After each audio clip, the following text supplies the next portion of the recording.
Again, I don't know if it would make like billions of dollars, but it would definitely make money, and it would make old people like me, Icon, and Bird really happy. Hi, Bearcats. Welcome to the next episode of the Bonita Interview series. I'm Nora, and this week I had the pleasure of interviewing Mr. Mullen, the AP US history teacher here at Bonita. We talk about his passion for the Star Wars franchise and its expanded universe. Let's get started. Thanks for being here, Mr. Mullen. I'm happy to be here. What are we talking about? So we're going to talk about Star Wars today. What wars? Star Wars? Oh, shoot. Okay. All right. We'll be good. I'll make up the answers. Oh, okay. Sounds great. So the first question I have for you is, do you remember the first time you watched a Star Wars movie? So I was like 9 or whatever. And what's weird about it is that I saw Return of the Jedi first, but just like the first couple minutes of it. And then I was like, what the heck is this? Like how, like I was kind of into nerd culture by that point, but my dad didn't like, again, it's hard for you to think about this, but like in the early 90s, late 80s, like Star Wars had kind of just disappeared. It was like an old movie, so like not many people were into it anymore. It was like a lull of Star Wars fandom. So I was like, what the heck is this? And I asked my dad, I'm like, what is this? And he's like, oh, there's a whole bunch of these movies. And I'm like, how is this the first time hearing of it? And then that's how I got introduced. Wow. Yeah, so the first 10 minutes of Return of the Jedi, like the very first Star Wars thing I ever remember seeing was C-3PO going towards Jabba's palace. That's quite the intro to the Right. series. Well, yeah, so then we started over, and then now we're good. And now, So, okay, yeah. perfect. And so Star Wars has 3 main trilogies. Which trilogy is your favorite? My favorite's going to be the original trilogy.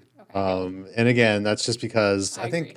I think the way it works though is also kind of like what generation you're raised into. So like there's a lot more people are more favorable towards the prequel trilogy now than there was when it came out, because those like 8 to 15-year-olds that saw it for the first time, that's what they grew up with.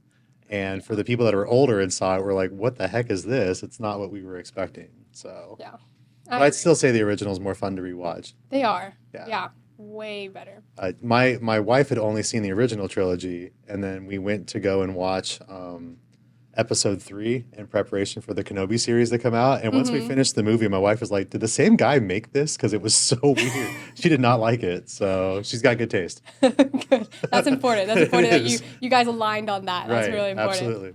And if you had to remove one of these trilogies, which would it be? I think I'd remove the sequel trilogy only because like there agree. are hundreds of books that kind of tell a more interesting story, and some of them are garbage in the extended universe, but Oh, yeah. they tell a more interesting story overall. So I think that would be what I'd rather have as opposed to the sequel trilogy. Besides, like, I'm not a huge fan of the prequels, but the music alone makes up for the fact that the films are not so great. The music in the sequel trilogy isn't really all that It's amazing. not. It's just, it feels unaccomplished. Like Yeah, they tried like something nothing and new. lost their way. Right. I agree. I Okay. agree. So, It feels like you should be interviewing yourself because we agree on everything. So I'm not sure what I'm doing here. well, no, I feel like some Star Wars fans disagree, though. I've Right. met fans who are like, prequels are the best trilogy, Revenge of the Sith And they're outranks. wrong. Right. Yeah, I mean, my dad is a big Star Wars fan, so he made me watch the original trilogy first. So, like, my first impression was the original trilogy. Right. So that's why I have a bias Oh, towards of course. towards And your that. dad was right. Your dad was right. He was. And so you were talking about some of the lore, like some of the legends and expanded universe. So if George Lucas gave you the opportunity to direct a movie on any Star Wars expanded universe topic at all, what would you do? That's a really interesting question. I think the obvious answer everybody would say is Timothy Zahn's Heir to the Empire trilogy, which is kind of what they're doing with the Ahsoka series, and a little bit of The Mandalorian is taking bits and pieces from that. To me, though, like, if you wanted to make money in a Star Wars movie, the simplest thing to do is there's these books that were called the X-Wing series, and it was basically just a series of mopping up the Empire post Return of the Jedi. And basically, did you see the movie Top Gun Maverick? Yes. It's Top Gun Maverick, but with X-Wings. And that's it's like, can you imagine if they just remade that movie, right? And Top Gun Maverick didn't exist, but they made it as a Star Wars movie instead, made it in space with X-Wings. That would have made $10 billion. That's the film I would have made. Whoa. Yeah, could you I imagine? would see that film. That Right, would be so everybody would. cool. Because it basically is the trench run of Star Wars anyway, of episode 4. Yeah. So just make that the whole movie and you're good to go. So there's also a lot of animated shows now. So there's both live action and animated shows. And do you think Star Wars should continue in the show direction at all? I think that the animation is actually really good these days. So I was talking to Bird about this, and I said, what if they redid, or what if they did the Heir to the Empire trilogy, but did it in the Clone Wars animation style? So that way you could tell a story that is technically Legends or the old extended universe. You could tell that story, and it wouldn't like have to be canon, but you could tell it very well. And in fact, there's a guy on YouTube that's actually drawing it all himself that's actually done that. And it's actually pretty good. And he's doing like word for word from the book. So they're really long. But like Disney could do that, and it would, again, I don't know if it would make like billions of dollars, but it would definitely make money, and it would make old people like me, Icon, and Bird really happy. I mean, I grew up watching the Clone Wars, so I love them. Have you ever read the Timothy Zahn books? I haven't. They're on my reading list. I've heard they're really good. They're good. I mean, the thing is, like, the only problem with them is that you live in a world with so much more Star Wars. So when those books came out, it's the original trilogy, and then like the Ewok Adventure and the Star Wars Christmas Special, and then nothing for a decade. 4 or 5. So these books are like the only thing that we had, and it kind of reinvigorated interest in it. And because they sold so well, Lucas decided to make the prequel trilogy. He wasn't going to. Interesting. But it's because those were so successful. He's like, okay, well, there's interest, so then we're going to do it. So like, they're not the most incredible, amazing thing ever in Star Wars, because there's been a lot of other really interesting things that have been done. But in context of when they came out, it was like, oh, there's more to this story. So you have to kind of read it with that frame of mind, where it's like, not everything's going to blow your mind because you've already seen all of it. Like every other piece of Star Wars media has stolen something from it. Okay. Like, for example, those books are where the name Coruscant comes from. Really? Coruscant didn't exist, didn't have a name. And then this guy made it, Timothy Zahn, and then Lucas goes, oh, I'm taking that. So there's a lot of stuff like that in those books. And are the books canon at all, or are they? No, they're not canon They're anymore. legends? See? Yeah, right. That's the problem, though. I don't know if you know, but George Lucas's original plan for the sequels was Darth Maul comes in, becomes the Emperor, takes over the Empire. The movies would follow Luke Skywalker building the Jedi Order, and by the last movie, they defeat the Empire again, but it would be revealed that Leia is the chosen one. So is this the Darth Maul with the spider legs, or is this Darth Maul? This is like Darth Maul post spider legs. Oh, okay. Wow. Would you have liked to see something like that happen, or would you rather have the sequels that are here now just altered? I think I'd like a mix of those two. So I like the idea of the sequels. The problem is, the reason why I think the sequels failed is that the original cast was never all together on screen, ever.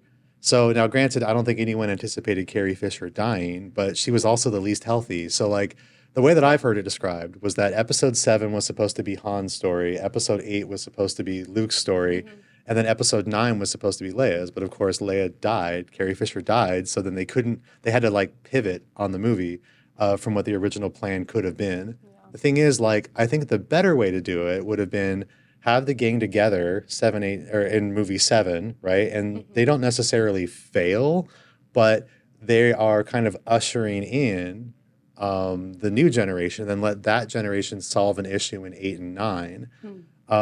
Like, if you kind of think about how the Avengers movies went, not all the side movies, but just the main Avengers films, it kind of works that way. There's like the original 5. Those original 5 are still in the next couple movies, right? Then they build and they add more characters that make it more interesting. So like, that's what I think Disney should have done. Like, they had some really cool ideas. They just didn't go anywhere with it. Like Finn, the idea of a disillusioned stormtrooper could have been an amazing idea. And having him like go away from the brainwashing of that to doing whatever would have been a crazy awesome story. But now they can't do it because they introduced it and didn't do anything They with stunted it, right? I liked the idea of Rey being a nobody and then having the Force within her and doing something with it. But again, that doesn't go anywhere. And she doesn't struggle with anything.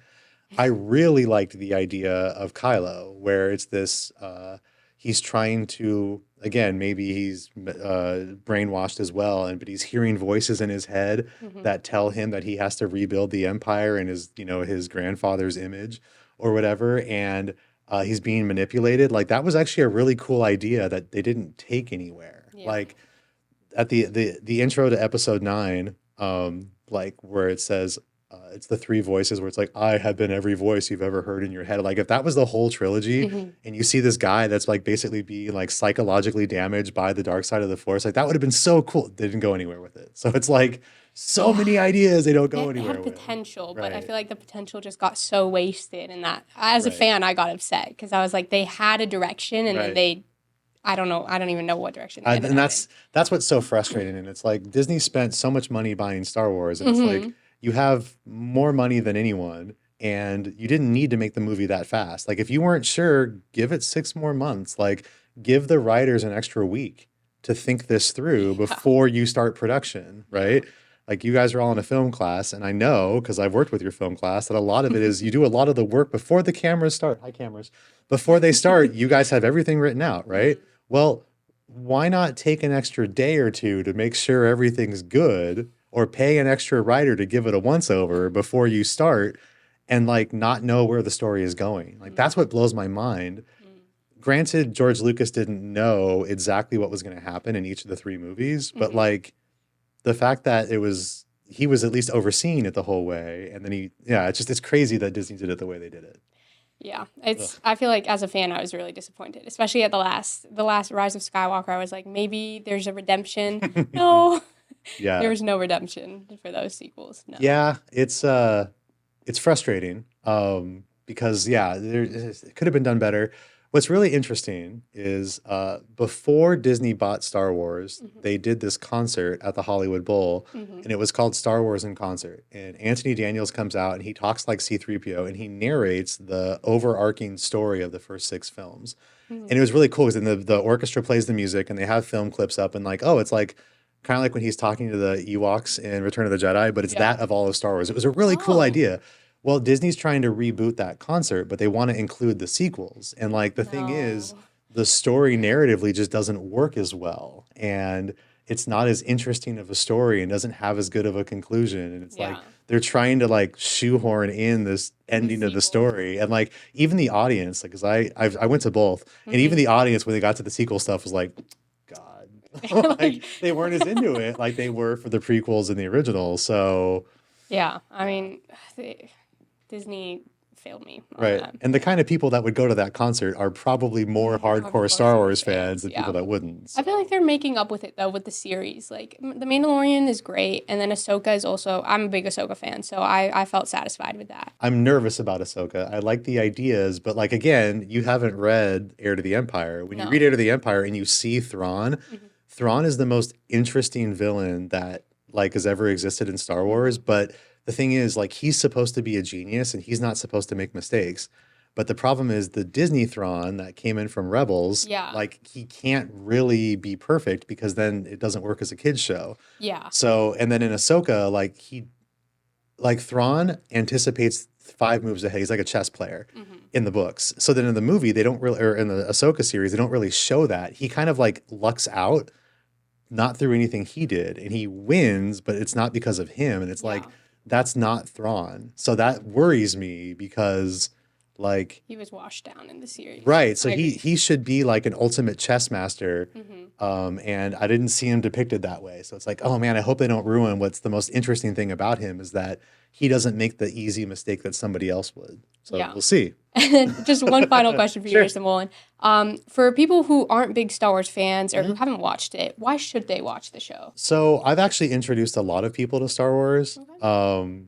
So I think what's interesting about it is that people are interested in it, Hmm. but because it's obviously a huge cultural like milestone in America. So people are interested in it, but they're kind of daunted by how big it is. And it's kind of like any other piece of like culture, right? Like I don't really know anything about K-pop, right? But a Okay. lot of people are into Yeah. it. So whenever a student tells me about it and they get very excited, it's like, okay, well, I want to experience this, but it's also daunting because there's 75,000 K-pop bands and so many albums and where do I start? Like you kind of need someone to guide you through it. Hmm. So I always say that if you want to be interested or even know what it is, find someone that's into it and say, okay, guide me through it. And if you're someone that is going to guide someone through it, you have to be like, okay, well, this is going to be your starting point and be comfortable like answering questions. So my wife hadn't seen any of the Star Wars films before we started dating. And then this is right when the sequels were coming out. So I'm like, we have a lot of catching up to do because these movies are coming out and I want you to come with me. And so, but that's how we had to do it. It was like, okay, we're going to do a little bit at a time. Whenever she had a question, I would answer it. And then now she actually really enjoys it. She always liked the music, but now she likes more of the story.